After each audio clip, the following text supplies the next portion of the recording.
జీవిత రాజశేఖర్ పెద్ద కూతురు శివానిని హీరోయిన్ ని చేయడానికి జీవిత శతవిధాల కృషి చేస్తుంది. ఆమెను ఓ మంచి డైరెక్టర్ చేతిలో పెట్టి గ్రాండ్ గా లాంచ్ చేయాలని చూస్తుంది. ఒక్కసారి హీరోయిన్ గా ఇండస్ట్రీకి ఎంటర్ అయ్యాక మళ్ళీ వెనక్కి తిరిగి చూడకుండా ఉండేలా అన్ని పకడ్బందీగా జీవిత ప్లాన్ చేస్తుంది.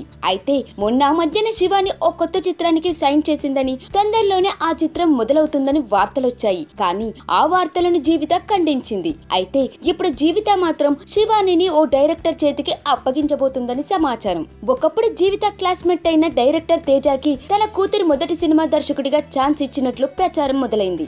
ఇక తేజ ప్రస్తుతం రానా దగ్గుపాటి హీరోగా నేనే రాజు నేనే మంత్రి చిత్రాన్ని తెరకెక్కిస్తున్నాడు. మరి ఈ చిత్రం కంప్లీట్ కాగానే జీవిత రాజశేఖర్ కూతురు శివానిని ఇండస్ట్రీకి పరిచయం చేసే బాధ్యత తేజ నెత్తికెక్కించుకున్నట్లు చెబుతున్నారు. అసలు తేజ శివాని తండ్రి రాజశేఖర్ హీరోగా అహం చిత్రం చేయాల్సి ఉంది. ఎందుచేతనో ఆ చిత్రం సెట్స్ మీదకి వెళ్లలేదు. మరి రాజశేఖర్ తో చేసే చిత్రాన్ని పక్కన పెట్టి ఇప్పుడు కూతుర్ని ఎలా ఇంట్రడ్యూస్ చేస్తాడో అని వేచి చూస్తున్నారు సినీ ప్రియులు.